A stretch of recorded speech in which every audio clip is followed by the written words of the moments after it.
اعوذ باللہ من الشیطان الرجیم بسم اللہ الرحمن الرحیم السلام علیکم ناظرین۔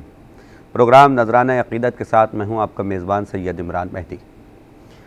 پاک و ہند میں دین اسلام کی تبلیغ میں اولیاء کرام کا بہت اہم اور بڑا کردار رہا ہے۔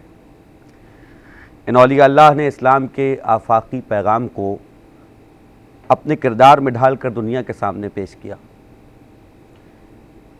اسی لیے کوئی کسی بھی مذہب کا ہو ان کی طرف کھنچا چلا آتا ہے، اور جب اللہ کے ان خاص بندوں کی محفل میں شریک ہو، ان کی صحبت میں بیٹھے تو وہ دائرہ اسلام میں داخل ہوتا چلا جاتا ہے۔ آج بھی ہم مختلف مذاہب کے لوگوں کا مزاروں پر، درباروں پر حاضری دینا دیکھتے ہیں۔ یہ بالیقین انسانیت کا پیغام ہے جو دنیا کو یہ بتا رہا ہے کہ درباروں کا مزاج اور ہے، درگاہوں کا مزاج اور۔ ان اولیاء کرام میں بھی تقوی کی بنیاد پر درجہ بندی ہے، لیکن ان کا روحانی معدن ولایت علی ابن ابی طالب علیہ السلام۔ ان میں خواجہ معین الدین چشتی ہوں، شمس تبریز، ابو علی شاہ قلندر، سید عبداللہ شاہ غازی، داتا صاحب، بابا فرید شکر گنج، بہاؤالدین زکریا ملتانی ہوں، یا پھر لال شہباز قلندر ہوں، یا دیگر اولیاء کرام، عقیدت کی جبینیں سب نے در نجف پر رکھ کر ولایت کا تاج اپنے سر پر سجایا ہے، اور جو در نجف پہ جتنا جھکتا چلا گیا خدا نے اس کے سر کو اتنا ہی بلند کر دیا۔ کوئی ولی ہو گیا، کوئی قطب ہو گیا، کوئی ابدال ہو گیا، کوئی قلندر ہو گیا۔ یہ یقیناً درجے ہیں تصوف کے، تقوی کے۔ آج اپنی اس نشست میں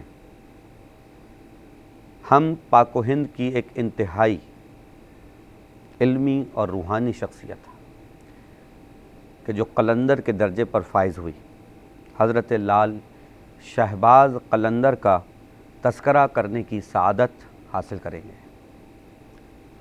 خوش نصیب ہیں وہ لوگ کہ جو اس عبادت میں شریک ہیں، خوش نصیب ہیں وہ لوگ کہ جو اس پروگرام کو سننے کی سعادت حاصل کر رہے ہیں۔ آج اپنے اسٹوڈیوز میں ہم نے دعوت دی ہے انتہائی واجب الاحترام شخصیات کو۔ میں تعارف کرواتا چلوں، ہمارے درمیان موجود ہیں حضرت علامہ جعفر رضا علوی صاحب۔ السلام علیکم۔ علیکم السلام ورحمۃ اللہ وبرکاتہ۔ بہت شکریہ آپ کی تشریف آوری کا۔ ان کے ساتھ ہی تشریف فرما اور موجود آپ سب کے جانے پہچانے سچ ٹی وی کے اسٹوڈیو سے بہت مانوس میرے بہت قریب دوست اور بہت علمی شخصیت مفتی وسیم صادق بندگی صاحب۔ السلام علیکم ورحمۃ اللہ وبرکاتہ۔ ان کے ساتھ ہی تشریف فرما اور موجود ہیں ایک بہت خوبصورت آواز، مشہور نعت خواں جناب صاحبزادہ قاری محمود حسین صاحب۔ السلام علیکم ورحمۃ اللہ وبرکاتہ۔ آپ کا بہت بہت شکریہ تشریف آوری کا۔ یقیناً ہم آپ سے کلام بھی سنیں گے اور اس پروگرام میں آپ کی خوبصورت آواز کو شامل بھی کریں گے۔ گفتگو جیسا کہ آپ نے سنا کہ حضرت لال شہباز قلندر پہ ہے، ان کی آمد مرون سے ہے۔ میں گفتگو کا آغاز کر رہا ہوں جناب جعفر رضا علوی صاحب سے۔ قبلہ آپ نے اس تعارف میں سنا کہ ہم آج گفتگو کر رہے ہیں حضرت لال شہباز قلندر کے حوالے سے، جن کی آمد مرون سے ہوئی ہے۔ بعض روایتوں میں یہ لفظ مرند بھی ہے، مرند یا مروند، مرندی یا مروندی۔ ان کی ولادت مروند میں ہے اور وہاں سے وہ سیون شریف تک تشریف لائے ہیں، جو ہمارے اندرون سندھ کا ایک بہت مشہور شہر۔ کیسا گزرا سفر، یعنی وہ سفر کیسے ہے، کیا ہے، اس کی وجوہات کیا ہیں؟ جب یہاں تشریف لائے یعنی سیون، تو یہاں کے حالات کیا تھے؟ اور اس کے ساتھ ہی ساتھ ایک بہت ہی جو اہم ترین سوال ہے وہ یہ ہے کہ حضرت لال شہباز قلندر کا شجرہ کس مقدس ہستی سے ملتا ہے؟ بسم اللہ الرحمن الرحیم۔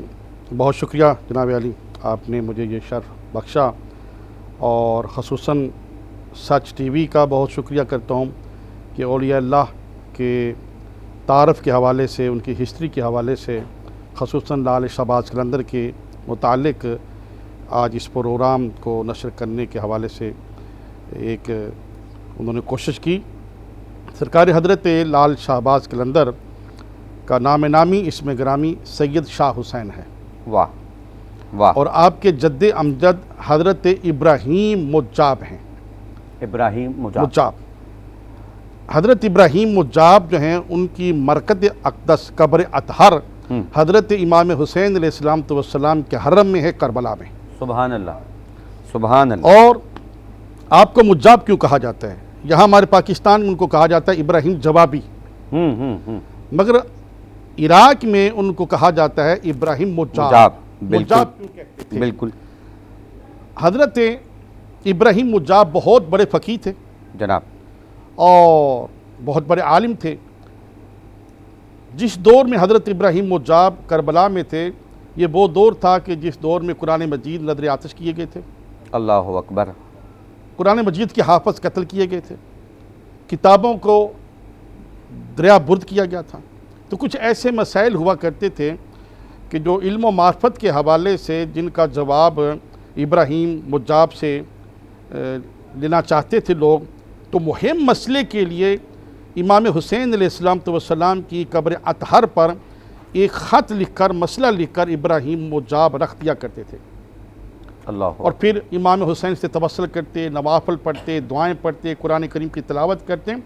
تو امام حسین علیہ السلام کا قبر اطہر سے ان کو جواب ملتا کہ اس سوال کا جواب یہ ہے. اللہ. تو اس لیے آپ کو کہا جانے لگا ابراہیم مجاب. اللہ. آپ حضرت امام جعفر صادق علیہ السلام کے سلسلہ سے ہیں، ان کے شجرہ طیبہ سے ہیں. رسول خدا صلی اللہ علیہ وآلہ وسلم جناب سیدہ فاطمہ زہرا مولا علی علیہ السلام سے آپ کا سلسلہ، آپ کا شجرہ جو ہے وہ جا کے ملتا ہے.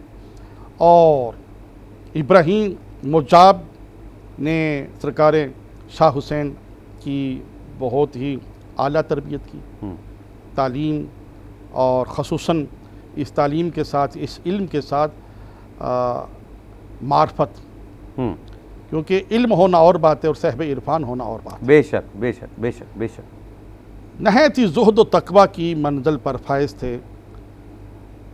تو یہاں کے کچھ لوگ جو زیارت کے لیے تشریف لے جایا کرتے تھے، تو وہ حضرت شہباز قلندر کو، یعنی شاہ حسین کو عرض کرتے کہ ہمارے ہاں یہ حالات ہیں اور وہاں پہ تبلیغ کی ضرورت ہے، وہاں پہ اسلام کی ضرورت ہے. کیونکہ یہاں پر ایک ترپٹ راجہ تھا جو یہ کہتا تھا کہ نہ اللہ کا نام لیا جائے، نہ رسول کا نام لیا جائے، نہ کسی نبی کا نام لیا جائے. سب تلپٹ کیا ہوا تھا اس نے. جی جی، بہت بڑا توحید کا منکر. تو لال شہباز قلندر جو تھے، انہوں نے دعوت کو قبول کیا اور بہت ہی کٹھن مشکل ترین سفر کرتے کرتے آپ یہاں سیون میں تشریف لائے اور یہاں آ کر تبلیغ اسلام کا آغاز کیا.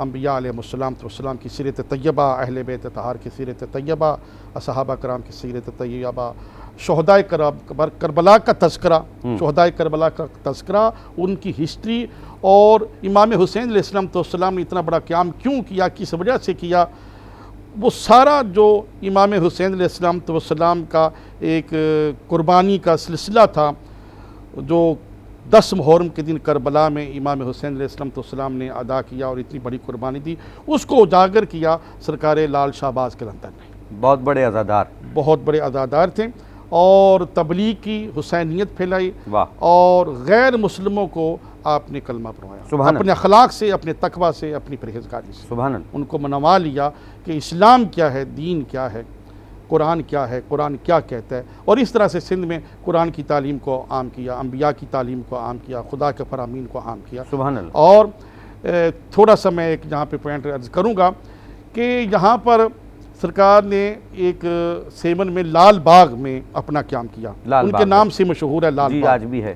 ٹھیک ہے، آپ اس میں رہا کرتے تھے اور اپنے جو فقراء تھے ان کو بھیجا کرتے تھے تبلیغ کے لیے کہ جاؤ اس شہر میں جا کر تبلیغ کرو. ان میں سر فہرست جناب بودلہ بہار سکندر بھی ہیں. جی، بودلہ بہار سکندر جو ہیں وہ بھی ایک بادشاہ کے وزیر تھے. اچھا. اور انہوں نے اپنا تاج و تخت چھوڑ کر سرکار شہباز قلندر کے سلسلہ میں ہو گئے تھے. اسی طرح ایک بادل شیر تھے، وہ بھی بہت بڑے بادشاہ تھے بخارا کے، انہوں نے بھی اس کو چھوڑا اور سرکار شہباز قلندر کی طریقت میں آگے، سلسلہ میں آگے. اسی طرح ایک سلطان بھاور، یہ بہت بڑے بادشاہ تھے. اچھا. انہوں نے بھی تاج و تخت چھوڑا اور ان کے بیٹے سلطان ادھم کی مزار جو ہے وہ یہیں پہ ہے سیمر شریف میں، بادل شیر کی مزار بھی یہیں پہ۔ تو بڑے بڑے بادشاہ جو تھے وہ تاج و تخت چھوڑ کے آگے تھے، اس لیے اقبال نے کہا تھا نہ تاج و تخت نہ لشکر و سپاہ میں ہے، جو بات قلندر کی بارگاہ میں ہے۔ واہ واہ واہ واہ واہ واہ واہ واہ واہ واہ واہ واہ، سبحان اللہ سبحان اللہ سبحان اللہ۔ بس یہ سمجھنے کی بات ہے کہ کون اس بات کو سمجھے کہ تخت و تاج میں وہ کمال نہیں ہے جو قلندر کی فقیری میں ہے، اور جو ان کے در پہ آ گیا اور اسے ایک دفعہ یہ معرفت حاصل ہو گئی تو پھر اس کے لیے تخت و تاج کی کوئی حیثیت نہیں رہتی۔ ناظرین کرام، وقت ہوا چاہتا ہے ایک مختصر سے بریک کا۔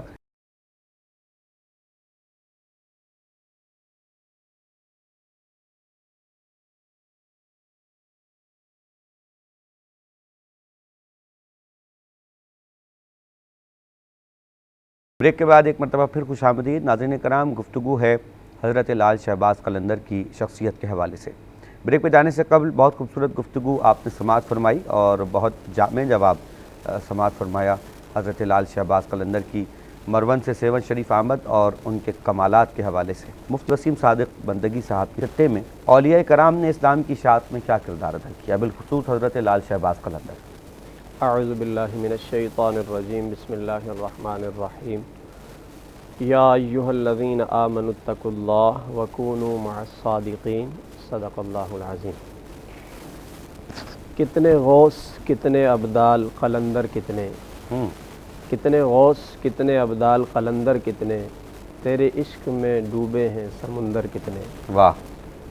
کتنے غوث، کتنے ابدال، قلندر کتنے، تیرے عشق میں ڈوبے ہیں سمندر کتنے، سرخرو ہیں تو فقط تیرے فقیروں کے مزار۔ واہ۔ سرخرو ہیں تو فقط تیرے فقیروں کے مزار، ورنہ گزرے ہیں زمانے میں سکندر کتنے۔ آہا۔ اولیاء کاملین کا دین کی تبلیغ اور اشاعت اسلام میں حصہ کتنا ہے؟ میں یہ کہوں گا کہ سلسلہ تبلیغ اور دین اسلام کو پھیلانے میں سارا کا سارا کردار ہی اولیاء کاملین کا ہے۔ واہ۔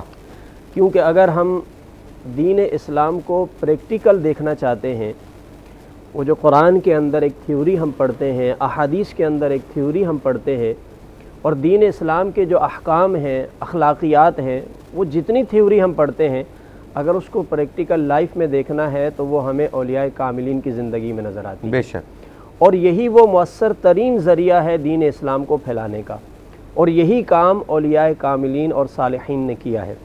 چونکہ آپ کے سوال کے دو حصے ہیں، ایک تاریخی پس منظر آپ ہجرت کا پوچھنا چاہ رہے تھے، قبلہ نے بڑے اچھے انداز میں پیش کیا، کچھ چند باتیں اس میں ضرور ایڈ کرنا چاہوں گا۔ چونکہ آپ کا تعلق یہاں سے ہے نہیں، آپ تو تبریز، مروان جو موجودہ آذربائیجان کا علاقہ ہے، جی جی جی، وہاں سے آپ ہجرت فرما کر یہاں آئے۔ تاریخ ہمیں یہ بتاتی ہے کہ آپ کی ہجرت کے اسباب کیا بنے، جی، ایسی کیا وجہ تھی کہ آپ اپنا علاقہ چھوڑ کر یہاں آئے۔ اس میں دو باتیں ہیں، ایک کا تعلق آپ کے دوسرے سوال سے ہے اور ایک کا تعلق پہلے سوال سے ہے۔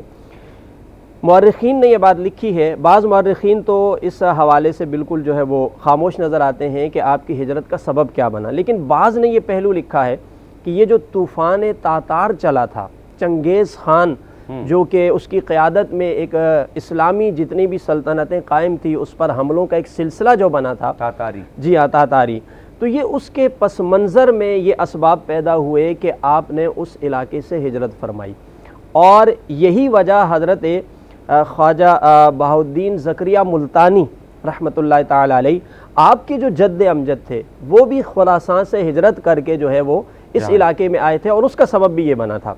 اچھا، آپ کی جو سب سے پہلی آمد تھی وہاں مروان سے آپ ملتان کے اندر آپ تشریف لائے تھے، اور ملتان کے اندر ان دنوں کے اندر غیاث الدین بلبن ان کی سلطنت تھی، یعنی ان کی حکمرانی تھی، اور یہ بڑے قدردان تھے علماء کے، صوفیاء کے، اور انہوں نے آپ سے آپ کی بارگاہ میں حاضر بھی ہوئے، آپ کو تحائف پیش کیے، اور آپ سے یہ گزارش بھی کی کہ آپ ملتان کو ہی اپنا مسکن بنا لیجئے۔ لیکن بہرحال آپ پھر وہاں سے بھی آگے بڑھتے ہیں اور اس کے بعد آپ سیون شریف تشریف لاتے ہیں، تو یعنی یہ ایک وجہ تاریخی پس منظر میں لکھی گئی جو کہ آپ کی ہجرت کا سبب بنی۔ اب جو آپ کے سوال کا دوسرا حصہ تھا کہ اولیاء کاملین کا دین اسلام کو پھیلانے میں کردار کیا ہے، تو دیکھیے آپ کی ہجرت کا ایک سبب یہ بھی ہے، اس کی وجہ یہ کہ آپ جتنے بھی اولیاء کاملین ہیں، اکثر آپ کسی بھی مزار پہ چلے جائیں، اور ہمارے جتنے ناظرین ہمیں سن رہے ہیں وہ کسی بھی مزار پہ جائیں تو مزار کے ساتھ سوانح حیات کی ایک تختی لگی ہوتی ہے. بالکل. آپ اکثر اولیاء کاملین کے بارے میں پڑھیں گے کہ ان کی جہاں مرقد ہے، مزار شریف ہے، ان کا مسکن وہ نہیں تھا، یعنی ان کا علاقہ وہ نہیں تھا، وطن وہ نہیں تھا. اکثر جتنے بھی بزرگان دین ہیں ان کا جو وطن ہے کچھ اور ہے، مسکن کچھ اور ہے، لیکن ان کا مزار کہیں اور ہے. یہ وجہ ہمیں بتاتی ہے کہ ان اولیاء کاملین نے دراصل اپنا مقصد دین اسلام کی تبلیغ کو بنایا تھا. واہ. اس لیے جس علاقے میں موجود ہوتے تھے وہاں پر تو پہلے سے ہی سلسلہ تبلیغ اور اسلام ہوتا تھا، اس لیے پھر یہ چاہتے تھے کہ ان علاقوں کا ہم رخ کریں، ان علاقوں میں جائیں جہاں دین اسلام کو پہنچانے کی ضرورت ہے. اس لیے خواجہ صاحب کو دیکھ لیں، داتا صاحب کو دیکھ لیں، حضرت بابا فرید کو دیکھ لیں، بہاؤالدین زکریا ملتانی کو دیکھ لیں، اور پھر اسی طرح حضرت لال شہباز قلندر رحمۃ اللہ تعالیٰ علیہ کی ہستی کو آپ دیکھ لیں کہ آپ نے بھی ان علاقوں کو مسکن بنایا جو راجاؤں کے نام سے مشہور ہے. جی ہاں. جہاں پر ہندو مذہب، مشرک، بت پرست، اسلام مخالف لوگ ہیں. آپ نے ایسی جگہوں کو اپنا مسکن بنایا، اور پھر تلوار نہیں، پھر جنگ و جدال نہیں، بلکہ آپ نے اپنے اخلاق حسنہ اور اپنے کردار سے اتنا بہترین اسلام کا ایک نمونہ پیش کیا کہ پھر لوگ متاثر ہوئے بغیر رہ نہیں سکے.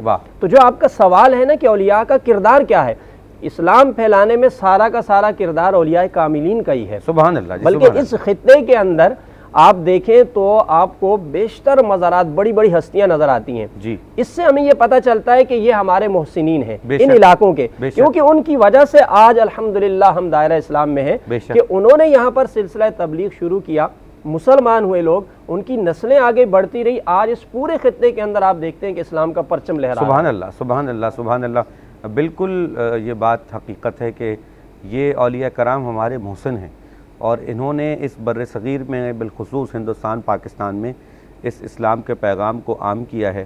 اور ہمیں ان تمام مزارات کا بھی احترام کرنا چاہیے، اور ان کو اپنا محسن ماننا چاہیے، اور ان کی تعلیمات کو اپنانا چاہیے، اور دنیا کو یہ بتانا چاہیے کہ یہ دین امن کا، دوستی کا، پیار کا، انسانیت کا دین ہے، منافرت اور شدت پسندی کا دین نہیں ہے. آج بھی ان کے مزارات دین اسلام کی اس طرح سے تبلیغ کر رہے ہیں کہ ہر مذہب سے تعلق رکھنے والے لوگ مزارات پہ حاضری دیتے ہیں. خود لال شہباز قلندر کے مزار پہ ہندوؤں کی ایک کثیر تعداد ہوتی ہے جو موجود ہوتی ہے، دیگر مذاہب ہوتے ہیں کہ جو موجود ہوتے ہیں. ہر کوئی آتا ہے مزار پہ حاضری دیتا ہے، مزار پہ آنے پہ کسی کی کوئی پابندی نہیں ہے. آغا صاحب، بالیقین کے حق کو بیان کرنا ہمیشہ مشکل رہا ہے.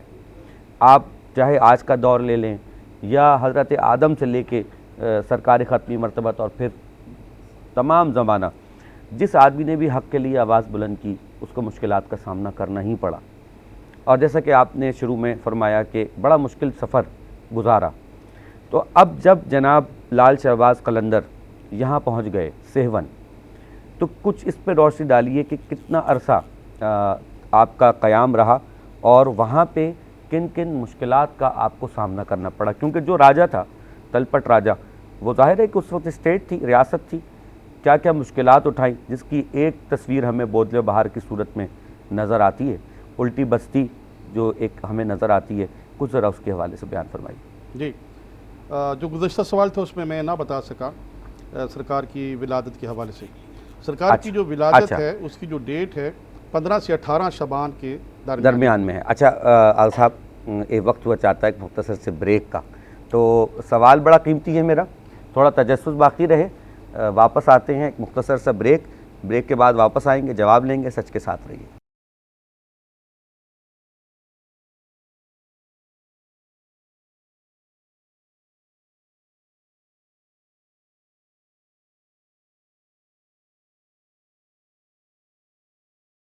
بریک کے بعد ایک مرتبہ پھر خوش آمدید ناظرین کرام. گفتگو جاری ہے حضرت لال شہباز قلندر کے حوالے سے. بریک پہ جانے سے قبل آغا جعفر علوی صاحب بیان فرما رہے تھے حضرت لال شہباز قلندر کے ولادت کے حوالے سے تواریخ جو بیان کرتی ہیں، مختلف روایتیں. جناب جہاں سے. جی، حضرت لال شہباز قلندر کا جو اصل نام ہے وہ تو میں عرض کر چکا، شاہ حسین. اور لال شہباز قلندر کیوں وہ بھی میں عرض کرتا ہوں اس حوالے سے. آپ کی جو ولادت باسعادت ہے وہ 15 سے 18 شعبان کے درمیان ہے. اچھا. جو روایات ملتی ہیں 15 بھی ہے 16 بھی 17 18 کوئی ایک دن ایسا ہے، ٹھیک ہے، اسی وجہ سے 18 19 20 شعبان سرکار کا عرس ہوتا ہے، بالکل ٹھیک ہے۔ اور آپ کو جو تکالیف اور مشکلات کا سامنا کرنا پڑا وہ یہ ہے کہ جب آپ یہاں پر سیمن تشریف لائے تو سب سے پہلا آپ کا سوشل بائیکاٹ کیا گیا، سوشل بائیکاٹ کیا گیا، سماجی بائیکاٹ۔ جی جی، اس لیے آپ شہر چھوڑ کے لال باغ جو تھا اس میں آپ نے اپنا قیام کیا، اور آپ کے نام سے ہی منسوب ہو گیا لال باغ، آج بھی وہ لال باغ ہی ہے، بالکل ٹھیک ہے۔ اور یہاں پر جب آپ تبلیغ کے لیے نکلتے سیمر شہر میں تو لوگ آپ کو پتھر مارتے، اللہ اکبر، پتھر برساتے، تو آپ لہو لہان ہو جاتے، اللہ اکبر، سرخ ہو جاتے، اللہ اکبر، تو کچھ لوگ اشارہ کرتے لال لال۔ اور سرکار شہباز قلندر کے متعلق یہ بھی معروف ہے کہ جب اپنی کرامات ظاہر کی اس طرح پر راجہ کے سامنے تو پھر آپ نے پرواز بھی کیا، اور ایسا پرواز ہوتا تھا سیمن کے اوپر کہ جیسے شاہین شہباز پرواز کرتے ہیں، واہ تو آپ معروف ہو گئے لال شہباز۔ واہ، آپ سے پوچھا گیا کہ آپ کیا ہیں؟ غوث ہیں، کتب ہیں، جب اسلام میں کامیاب ہوئے تبلیغات میں کامیاب ہو گئے تو اپنا تعارف کرواتے ہیں، آپ غوث ہیں، کتب ہیں، ابدال ہیں، کیا ہیں؟ تو آپ نے فرمایا حیدریم کلندرم مستہ، سبحان اللہ، میں حیدری ہوں، میں کلندر ہوں، میں مست ہوں۔ ایک اور بات یہ بھی ہے کہ لوگ آپ کے مسلک کا یا مذہب کا پوچھتے تھے، جی، مثلا آپ سنی ہیں، شیعہ ہیں، دیوبندی ہیں، اہل حدیث ہیں، آپ کیا ہیں؟ تو اس وقت بھی سرکار یہی فرماتے تھے حیدریم کلندرم مستہ، بندہ مرتضی علی ہستم، ہادیان سالکان عرفانم، کے سگے کوہ شیر جزدانم۔ یہ اپنا کلام میں سرکار نے اپنے آپ کو لکھا ہوا ہے، آج تک لکھا ہوا ہے۔ تو آپ نے اپنے آپ کو نہ سنی کہا ہے، نہ شیعہ کہا ہے، نہ دیوبندی کہا ہے، نہ اہل حدیث کہا ہے۔ اسی وجہ سے آج 18 19 20 شعبان آنے والی ہے، دیکھیں گے آپ کہ یہاں پہ سنی بھی آتے ہیں، بالکل، اہل حدیث بھی آتے ہیں، دیوبند بھی آتے ہیں، اہل تشیع بھی آتے ہیں، ہندو بھی آتے ہیں، حتیٰ کہ انڈیا سے، ترکی سے، مصر سے، ایران سے، عراق سے، جرمنی سے، اور انگلینڈ، ہالینڈ، امریکہ، پوری دنیا سے ان کے عقیدت مند جو ہیں وہ یہاں سیمن شریف میں تشریف لاتے ہیں۔ تو بہت سی مشکلات کا آپ کو سامنا کرنا پڑا، اور ان مشکلات کو آپ نے ایسے ہی برداشت کیا جیسے آپ کے جد امجد اہل بیت اطہار علیہ السلام نے ان مصیبتوں کا مقابلہ کیا، ان مشکلات کا۔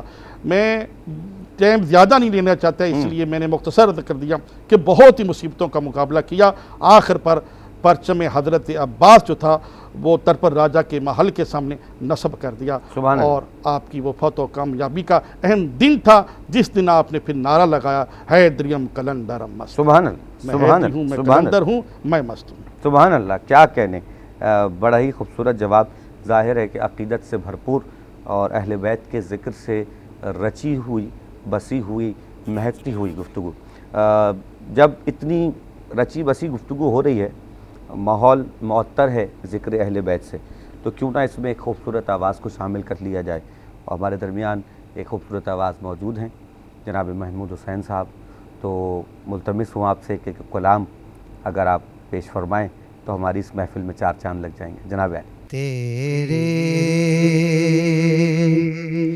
کرم کے آگے میری ذات کچھ نہیں ہے، تیرے کرم کے آگے میری ذات کچھ نہیں ہے، تیرے کرم کے آگے میری ذات کچھ نہیں ہے، تو ہے کرم کا داتا، تو ہے کرم کا داتا، مجھ میں ہی سب کمی ہے، تو ہے کرم کا داتا، مجھ میں ہی سب کمی ہے، ایسا نوازا تو نے مجھ جیسے بے نوا کو تیری ایک نظر کے صدقے میری بات بن گئی ہے، تیری ایک نظر کے صدقے میری بات بن گئی ہے، تیرے نقش پا کے بو سے تیرے نام کا وظیفہ، تیرے نقش پا کے بو سے تیرے نام کا وظیفہ، یہی ہے میری عبادت، یہی میری بندگی ہے، یہی ہے۔ کہاں تیری ذات عالی، کہاں مجھ سے یہ سوالی، مجھے بھیک دینے والے تیری بندہ پروری ہے، میری زندگی کا مقصد نہیں کچھ سوائے تیرے، میرے راستے کی منزل میرے یار کی گلی ہے، میرے راستے کی منزل میرے یار کی گلی ہے، تیرے کرم۔ سبحان اللہ سبحان اللہ۔ ناظرین کرام، حضرت لال شہباز قلندر کے حوالے سے گفتگو جاری ہے، اور ظاہر ہے کہ جب اولیاء کرام کے حوالے سے گفتگو ہوگی تو بہت ساری وہ باتیں بھی ہوں گی جو حقائق پر مبنی ہیں۔ ہمارے علماء کرام یہاں تشریف فرما ہیں، ہر طبقہ ہے فکر کے لوگ یہ پروگرام دیکھ رہے ہیں، اور آپ نے علماء کرام کی رائے سنی کہ یہ ہمارے محسنین ہیں، لیکن ایک طبقہ وہ بھی ہے کہ جو مزارات پہ جانے کو اور وہاں پہ حاضری دینے کو بہت برا سمجھتا ہے، قطعاً برا سمجھتا ہے، اور بہت ساری وہ باتیں سننے کو ملتی ہیں کہ جو بڑی تکلیف دہ ہوتی ہیں۔ مثلا اولیاء کرام کے حوالے سے یہ تاثر بھی دیا جاتا ہے کہ یہ لوگ نماز سے، روزے سے، اور جو دیگر شرعی احکامات ہیں فقہ کے حوالے سے اس کی پابندی نہیں کرتے، یعنی نماز، روزہ، حج، زکوٰۃ، یہ تمام تر چیزیں، پاکیزگی، طہارت، ان تمام چیزوں کا یہ لوگ خیال نہیں کرتے، یعنی یہ لوگ طریقت کے لوگ ہیں، یہ لوگ شریعت کے پابند نہیں ہوتے، ان کا زیادہ تر رجحان جو ہے وہ طریقت کی طرف رہتا ہے، شریعت کی طرف نہیں رہتا۔ حضرت لال شہباز قلندر چونکہ ظاہر ہے کہ ایک سلسلہ تصوف ہے اور سلسلہ طریقت ہے، تو میں چاہتا ہوں کہ مفتی وسیم صادق بندگی صاحب اس بات پر بھی روشنی ڈالیے کہ جناب یہ فرمائیے کہ یہ جو تاثر دیا جاتا ہے کہ مزاروں پہ جانا، مزاروں پہ حاضری دینا، وہاں پہ جا کے دعا مانگنا بالکل غلط ہے، اور دوسرا یہ کہ جو اولیاء کرام ہیں ان کا نماز سے، روزے سے، شریعت سے کوئی تعلق نہیں رہا، تو ایک عمومی جواب تمام اولیاء کے حوالے سے اور خصوصی بات حضرت لال شہباز قلندر کے حوالے سے یہ فرمائیے کہ وہ کتنی بلند علمی شخصیت تھے اور کتنے بڑے فقیہ تھے، بیان فرمائیے۔ جی، انتہائی اہم سوال آپ نے۔ سب سے پہلے تو میں ذرا قلندر کے حوالے سے، یعنی یہ جو لفظ قلندر ہے، چونکہ ہم بعد لال شہباز قلندر رحمۃ اللہ تعالی علیہ کر رہے ہیں، قلندر کہتے کس کو ہیں؟ جی، اور یہ غلط تاثر پیدا کیا گیا، بلکہ آپ کے بارے میں بھی غلط تاثر پیدا کیا گیا، تو ہمیں پہلے یہ معلوم ہونا چاہیے کہ قلندر کس کو کہتے ہیں۔ دیکھیں قلندر کی جو تعریف لکھی گئی ہے، قلندر کے بارے میں لکھتے ہیں کہ قلندر اس شخص کو کہا جاتا ہے جو دنیا سے آزاد ہو کر صرف معبود یعنی اللہ تبارک و تعالیٰ کی ذات میں محو ہو جائے، یعنی کامل طریقے سے ادھر متوجہ ہو جائے۔ اسی طرح طبقات صوفیہ کے اندر قلندر کی تعریف لکھی گئی کہ قلندر کس کو کہتے ہیں، وہ لکھتے ہیں کہ تارک الدنیا یعنی دنیا چھوڑنے والا شخص، اور تہجد گزار اور نفسانی لذتوں سے پاک فرد، یہ قلندر کہلاتا ہے۔ یہ دوسری تعریف لکھی گئی۔ خواجہ عبید اللہ احرار فرماتے ہیں کہ اپنے آپ کو دنیاوی خواہشات سے مجرد کرتے ہوئے اور نفس کو معبود کے تابع کر دینے کے نام کو قلندری اور طریقت کہا جاتا ہے، اور اس پر شاعر مشرق حضرت علامہ اقبال رحمۃ اللہ تعالیٰ علیہ نے بھی کلام کیا ہے کہ قلندر کس کو کہتے ہیں۔ آپ کے نزدیک قلندر وہ ہے جس کے دل میں دنیا کے مضرات مشکلات کا خوف ہراس نہ ہو، اس لیے آپ نے اس کو ایک شعر کے اندر تعبیر بھی کیا کہ ہزار خوف ہو زباں ہو دل کی رفیق، یہی رہا ہے ازل سے قلندروں کا طریق۔ تو ہمارے ناظرین کو ہم سب کو یہ معلوم ہونا چاہیے کہ قلندر کہتے کس کو ہیں، یعنی تہجد گزار شخص، دنیا چھوڑنے والا شخص، خواہشات نفسانی اور لذتوں کو چھوڑنے والا شخص، اور اللہ کی ذات میں معرفت میں اپنے آپ کو گم کرنے والا شخص قلندر کہلاتا ہے۔ اب آپ آ جائیے کہ حضرت لال شہباز قلندر رحمۃ اللہ تعالیٰ علیہ کی ہستی لوگ پڑھتے ہی نہیں ہے نا، لوگوں نے صرف سن رکھا، ایک نعرہ لگاتے ہیں، ان کی سیرت نہیں پڑھتے۔ حضرت لال شہباز قلندر رحمۃ اللہ تعالیٰ علیہ ایک سید گھرانے سے تعلق رکھتے ہیں۔ آپ کی سب سے پہلی خصوصیت یہ ہے کہ آپ قرآن کے حافظ تھے، قرآن آپ نے حفظ کیا۔ آپ کی دوسری خصوصیت یہ ہے کہ آپ صاحب معرفت تھے اور صاحب علم و فضل تھے، اور آپ شاعر بھی تھے، اور اس کے ساتھ ساتھ یہ کہ تقوی اور طہارت کے اعلیٰ ترین معیار پر قائم تھے، اور آپ بہت ساری زبانوں پر عبور رکھتے تھے، بالخصوص عربی زبان، فارسی زبان پر آپ کو عبور حاصل تھا۔ اور اگر کوئی ان کی تاریخ پڑھے تو پتہ چلے گا کہ آپ کتنے بڑے مدرس بھی ہیں، مجتہد بھی ہیں، فقیہ بھی ہیں، اور صاحب علم و عرفان بھی ہیں۔ آپ جب ہجرت کر کے ملتان تشریف لائے تو ملتان کے اندر حضرت بہاؤالدین زکریا ملتانی رحمۃ اللہ تعالی علیہ آپ نے ایک مدرسہ قائم کیا ہوا تھا جس کا نام تھا مدرسہ بہائیہ۔ یہ وہی مدرسہ بہائیہ ہے جو بعد میں یہ بہت عظیم علمی درسگاہ تھی اس زمانے کی۔ یہ آگے چلتے چلتے پاکستان بننے کے بعد ذوالفقار علی بھٹو صاحب کے دور کے اندر جو ابھی آپ کی موجودہ بہاؤالدین زکریہ ملتانی جو یونیورسٹی ہے جس کو درجہ ملا، یہ وہی مدرسہ بہائیہ ہے جو حضرت بہاؤالدین زکریہ ملتانی رحمۃ اللہ تعالی علیہ نے قائم کیا تھا۔ اللہ اکبر۔ اس مدرسے کی خصوصیت کیا تھی؟ اس مدرسے کے اندر الگ الگ شعبہ جات تھے۔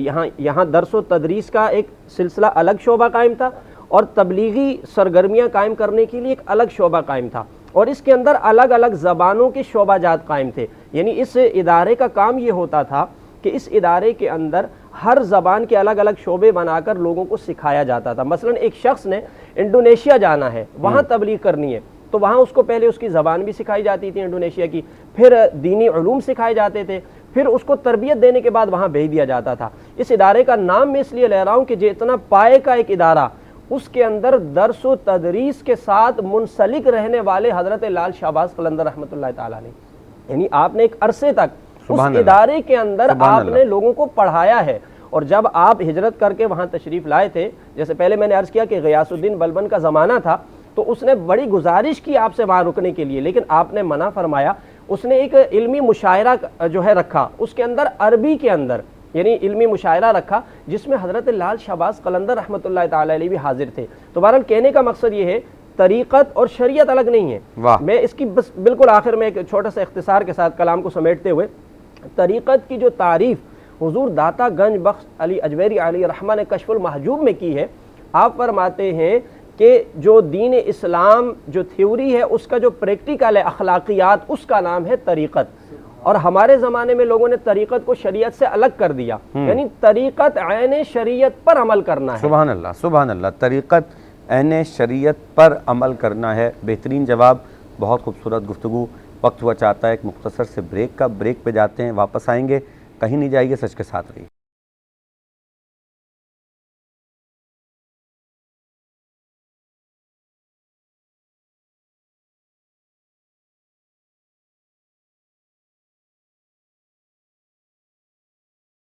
بریک کے بعد ایک مرتبہ پھر خوش آمدید ناظرین کرام۔ گفتگو حضرت لال شہباز قلندر کے حوالے سے، بہترین جواب مفتی وسیم صادق بندگی صاحب کا، اس کا لب لباب یہ کہ طریقت عین شریعت ہے۔ جو لوگ بھی اس حوالے سے غلط فہمیاں پھیلاتے ہیں تو ان کو یہ بات سمجھنی چاہیے کہ وہ خدا کی بارگاہ میں جواب دہ ہیں، کیونکہ یہ سوال بڑا اہم ہے، یہ موضوع بڑا اہم ہے۔ تو میں اس سوال کو آغا جعفر علوی صاحب کی طرف بھی لے کے جانا چاہتا ہوں، اور چاہتا ہوں کہ ان کا نظریہ بھی اس پر لیا جائے اور اس عنوان پر بھی بات کی جائے کہ مزارات پہ حاضری کو ممنوع سمجھنا اور اس کو غلط کہنا یا اس کو غلط قرار دینا کتنا غلط ہے آپ بیان فرمائیے، اور اس کے ساتھ ساتھ یہ بھی بیان فرمائیے کہ مزار پہ حاضری کے آداب کیا ہیں، یعنی وہ کیا طریقے ہوں کہ جس پہ مزار پہ حاضری دی جائے، کوئی حد اعتدال باقی رہنی چاہیے، کیا اعمال ایسے ہیں کہ جو وہاں نہیں انجام دینے چاہیے، مختصراً بیان فرما دیں۔ جی بسم اللہ الرحمن الرحیم۔ پہلی بات تو یہ جو لوگ سمجھتے ہیں کہ طریقت اور شریعت الگ ہے، ان کا بڑا مجہول سوال ہے۔ بھئی اگر طریقت ہے تو وہ کس پہ طریقت ہے؟ تو کوئی تو ایسی چیز ہے جس پہ طریقت ہے۔ واہ، کیونکہ طریقت تو طریقے صحیح ہے، بالکل صحیح ہے۔ تو طریقت ہے اعمال کے پریکٹیکل کے مجموعے کا نام۔ واہ عمل واہ، پریکٹیکل طور پہ کرنا۔ واہ، تو وہ پریکٹیکل طور پہ جو کرنا ہے وہ کیا ہے؟ وہ شریعت کے اعمال کو بجا لانے کا نام ہی طریقت ہے۔ واہ، اور حضرت شہباز قلندر اپنے دور کے بہت بڑے فقیہ تھے، جیسا کہ اللہ۔ بندگی صاحب نے فرما دیا کہ مجتہد تھے، یقیناً مجتہد تھے حضرت شہباز واہ، قلندر۔ اور آپ تو حضرت بہلول دنا کی طرح ایک روپ دھار کے مستی و لستی کی چادر اوڑھ کے تبلیغ کرتے تھے، اخلاقیات کا پیغام دیتے تھے، محبت کا پیغام دیتے تھے۔ ان کے اخلاق اور محبت سے متاثر ہو کر غیر مسلم جو تھے وہ شریعت کا کلمہ پڑھتے، کلمہ توحید، کلمہ رسالت بجا لاتے اور اسلام میں داخل ہوتے گئے۔ تو شریعت اور طریقت جو ہے یہ دونوں لازم و ملزوم ہیں، ایک سالک کے لیے، ایک ابدال کے لیے، ایک کتب کے لیے، ایک اللہ کے ولی کے لیے، غوث و کتب کے لیے، یہ دونوں چیزیں لازم و ملزوم ہیں۔ سرکار شہباز قلندر کے روزے کے حوالے سے میں عرض کروں کہ سرکار شہباز قلندر جب ماہ رمضان کا مہینہ آتا تھا تو آپ ایک حجرے کو اعتکاف بنا لیا کرتے تھے، ٹھیک، اور اس حجرے سے باہر تشریف نہیں لایا کرتے تھے، اور ماہ سیام کی عبادات کو احسن طریقے سے بڑے سیر و سلوک کی منزل پہ اس کو بجا لاتے تھے۔ مزارات پہ جانا، آپ نے جی مزارات پہ جانا، ٹھیک جی ہے۔ دیکھیے بخاری شریف میں احادیث ہیں، آقا سرکار سے مروی ہیں کہ تم اپنے والدین کی قبروں پہ جاؤ، ٹھیک، بالکل ٹھیک، والدین کی قبروں پہ جا کے سلام کرو، بالکل ٹھیک، والدین کی قبروں پہ جا کے ان کی زیارت کرو۔ بخاری شریف میں ہے کہ شہدائے احد کی قبروں پہ جاؤ، بالکل ٹھیک ہے، دیگر شہدائے خندق کی قبروں پہ جاؤ، دیگر۔ تو عرض یہ ہے کہ قبروں پہ جانا ممنوع نہیں ہے، اولیاء کرام کی قبروں پہ جانا جو ہے وہ عین ثواب ہے، جانا چاہیے۔ اور دیکھیں ذرا کہ کیا وہ عمل کیا ہے اولیاء کرام نے، کہ آج بڑے بڑے راجوں اور مہاراجوں اور بادشاہوں کی جو بڑے پورے ملک کے پوری ریاست کے بادشاہ تھے ان کی قبروں کا علم نہیں ہے؟ بالکل ایسے ہی، ٹھیک ہے، کیا خاصہ تھا ان کے پاس، کیا خوبی تھی ان کے پاس، کون سے ایسے اعمال انہوں نے کیے ہیں کہ آج ان کی قبور پر، ان کی مزارات پہ جاتے ہیں تو قرآن پڑھنے کو وہاں پہ مل رہا ہے، بالکل صحیح، نظر و نیاز وہاں پہ تقسیم ہو رہی ہے، بالکل، مسکینوں غرباؤں کو کھانا وہاں پہ کھلایا جا رہا ہے، مسکینوں یتیموں کو وہاں پہ کرنسی دی جا رہی ہے، نقدی کیش دیا جا رہا ہے، بالکل، لباس ان کے ہاں تقسیم کیا جا رہا ہے۔ ہر مزار کے ساتھ کوئی نہ کوئی ایک دو مساجد ہیں، مدارس ہیں، قرآن حفظ کرایا جا رہا ہے، قرآن مجید کی تعلیم دی جا رہی ہے، دین اسلام کی تبلیغ کی جا رہی ہے۔ تو کیا وہ ہے وہ جو ان فقراء نے، ان اولیاء اللہ نے اپنی زندگی میں کیا ہے، وہ وہی کچھ وہیں پہ ہو رہا ہے؟ سبحان اللہ، بس جو کچھ وہیں پہ ہو رہا ہے۔ وہاں سے میں ایک سوال کروں گا، میرے پاس 2 منٹ رہ گئے، پروگرام اپنی اختتامی منزل پہ آ گیا۔ دھمال کے حوالے سے میں یہ عرض کروں کہ بہت ہی غلط نظریہ ہے لوگوں کا سرکار شہباز قلندر کی دھمال کو بدعت کہنے کے حوالے سے اور ڈانس کہنے کے حوالے سے، ناچ کہنے کے حوالے سے، بالکل غلط ہے۔ یہ ناچ وہ ہوتا ہے جس میں انگلی اٹھائی جائے، یہ دونوں انگلیاں اٹھائی گئیں اور ان کو حرکت دی جا رہی ہے، پیروں کو حرکت دی جا رہی ہے، وہ شنائی پہ اور وہ دیگر جو میوزک اس پہ مست ہو گیا ہے، یہ ناچ ہے، یہ ڈانس ہے، دھمال یہ نہیں ہے۔ میرا سیمن شریف میں جو سب سے سردار کافی ہے، بڑی کافی ہے، اس کافی کا نام ہے بھورا بادل شیر۔ یہ 18 کافی ہیں، بودلا بہار سکندر کافی ہے، کٹھ دھنی کافی ہے، لال داس کافی ہے، دو دمر دھاکانی کافی ہے، وغیرہ وغیرہ 18 کافی ہیں، 18 دھومیں سرکار لال شہباز قلندر کے۔ ان کی سردار کافی ہے، میرا وہ ایک بزرگوں سے تعلق چلا رہا ہے میرے خاندان کا، بھورا بادل شیر اس کافی کا نام ہے۔ یہ دھمال میں جاتے ہیں۔ دیکھو دنیا داروں کی دھمال کچھ اور ہے، جو لوگ دیکھتے ہیں ٹی وی پہ دیکھتے ہیں یا مختلف چینل پہ دیکھتے ہیں یا جا کر دیکھتے ہیں، وہ دنیا دار دھمال کر رہے ہوتے ہیں، تالی بھی بجا رہے ہوتے ہیں، انگلی اٹھا کے ڈانس بھی کر رہے ہوتے ہیں۔ یہ نہیں ہے دھمال۔ جو فقراء کی دھمال ہے، وہ کیا ہے؟ وہ کیا ہے؟ فقراء کی دھمال جو ہے وہ ایک یاد ہے، یاد ہے، یاد ہے۔ اب آپ سوال کریں وہ کس کی یاد ہے؟ وہ کربلا والوں کی یاد ہے۔ اللہ اکبر۔ فقراء کی جو دھمال ہے سر، وہ یہ ہے کہ جب دھمال میں جاتے ہیں تو نہایت سوز و گداز میں جاتے ہیں، غم کی حالت میں جاتے ہیں۔ یہ فقراء اولیاء اللہ 18 کافیاں دھمال میں جاتی ہیں، اور طریقہ کیا ہے؟ یہ انگلی نہیں اٹھاتے، ہاتھ کو حرکت نہیں دیتے، جسم کو حرکت نہیں دیتے۔ کیا کرتے ہیں؟